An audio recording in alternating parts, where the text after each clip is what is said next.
বিএনপির বিশ্বাস প্রফেসর ইউনূস জামাত ইসলামী ও এনসিপিকে রাষ্ট্র ক্ষমতায় বসিয়ে দিয়ে যাবে, এটা বিএনপি মনে করে। এটা কেন বিএনপি মনে করে? দর্শক, একটা বক্তব্য জয়নুল আবেদিন ফারুকের।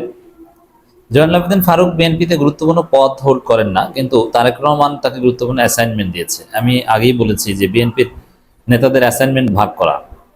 ওই যে আপনারা গল্প শুনেছেন না বাংলাদেশে আদালতের, যে আপনি দাঁড়িয়ে যাবেন আমি বসিয়ে দিব, এভাবে চলবে।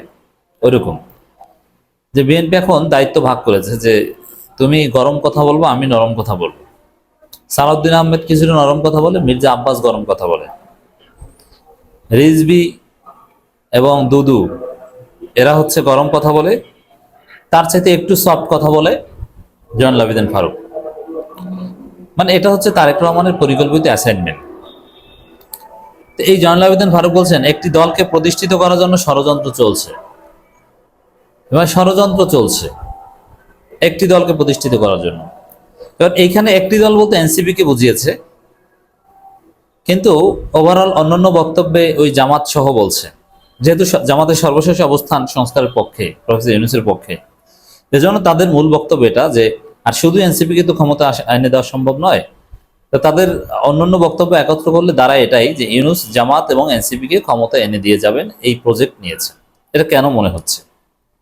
এটা মনে হওয়ার যথেষ্ট কারণ আছে। কারণ হচ্ছে জামাত যেভাবে জনপ্রিয়তা পাচ্ছে, জামাত যেভাবে শক্তিশালী হচ্ছে, জনগণ যেভাবে জামাতকে চাচ্ছে, আর বিএনপির ভোট যেভাবে জ্যামিতিক হারে হ্রাস পাচ্ছে, বিএনপি যেভাবে একে একে রাজনৈতিকভাবে ধরা পড়ছে, এতে বিএনপি এমনিতেই বেকায়দায় পড়বে স্বাভাবিকভাবেই।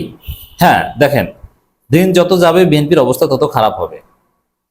অতএব সময় লাগানো মানেই বিএনপির অবস্থা জয় বাংলা হয়ে যাওয়া। তো এতে স্বাভাবিকভাবে কোনো মেকানিজম লাগবে না। এই সংস্কার হলে এই দুর্বৃত্তায়নের রাজনীতি মানুষ এমনিতেই বর্জন করবে। বিএনপির মুখোশ জাতি জেনে যাবে, তারপরে জাতি বা জনগণেই বিএনপিকে ভোট দেবে না, তখনই বিএনপির অবস্থা খারাপ হয়ে যাবে, জিততে পারবে না। On the other hand Jamaat, NCP কিংবা ইসলামী আন্দোলন বাংলাদেশ, হেফাজত বা ইসলামপন্থীরা সবাই মিলে নির্বাচন করলে তারা জিততে পারবে। এই ক্যালকুলেশন, এটা স্বাভাবিক। এখন এটা বিএনপি তো জানে যে এটা হতে পারে, এটা স্বাভাবিকভাবে হতে পারে, এতে কোনো কিংস পার্টি হওয়ার দরকার নেই। এই বোধ থেকে সামনের বিএনপির ব্যর্থতা ধামাচাপা দেওয়ার জন্যে বা ব্যর্থ হলে কি বলবে সেই ন্যারেটিভ আগে নির্মাণ করে রাখছে। বিএনপি যখন নির্বাচনে পরাজিত হবে তখন বলতে পারবে যে আমরা পরাজিত, এটা ইউনুস মেকানিজম করে জামাত এনসিপিকে জিতিয়ে দিয়েছে। বিএনপি পরাজিত হওয়া মানে তো জামাত এনসিপি যে, তাই তো আপাতত হিসাব নিকাশ সেটা। আবার বিভিন্ন কথা উঠছে যে এনসিপি নাকি বিএনপি নেতাদের বাসায় রাতে বৈঠক করে এবং আসন ভাগাভাগি করতে, যদি তারা অস্বীকার করেছে এরকম করতে চায়, তবে বৈঠক যে করে এটা ঠিক।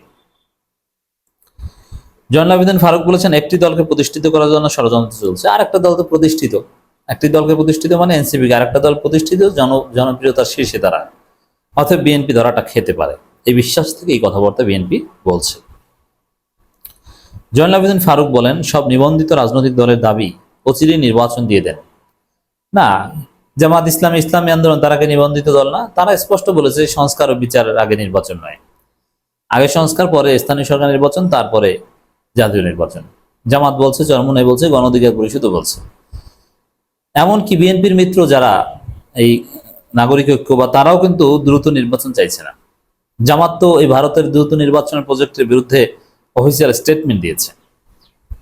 অতএব সব নিবন্ধিত রাজনৈতিক দল দ্রুত নির্বাচন চাই, এটা মিথ্যাচার। এই মিথ্যাচার কেন করছেন? অনির্বাচিত সরকার হয়ে করিডোর ও চট্টগ্রাম বন্দর দিয়ে দিবেন, এই চট্টগ্রাম বন্দর দিয়ে দিবেন, এগুলো সব রেটরিক। করিডোর দেওয়ার কোনো আলোচনা হয়নি, চট্টগ্রাম বন্দর দেওয়ার কোনো নামগন্ধ আসেনি।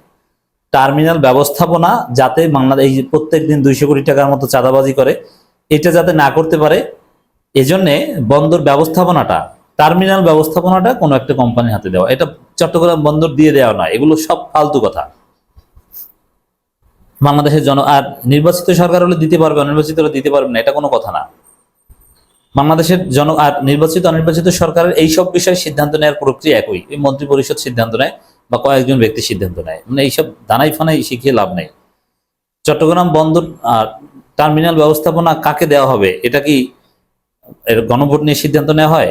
না, এটা সরকার কয়েকজন একটা মন্ত্রণালয় নেয়, এটা সংসদে ওঠে না। বাংলাদেশের জনগণ এসব গ্রহণ করবে না। আপনাদের করণীয় নির্বাচন সংস্কার, আইন শৃঙ্খলা, পরিস্থিতি উন্নয়ন। দেখেন, মানে এটা ওই প্রোপাগান্ডা চালাচ্ছে।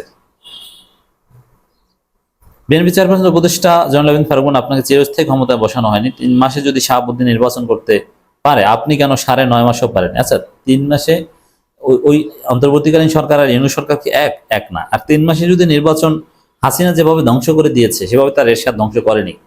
অতএব 3 মাসে নির্বাচন চান, আপনার কেমন নির্বাচন চান বোঝা হয়ে গেছে। আপনার চান কারচুপি নির্বাচন।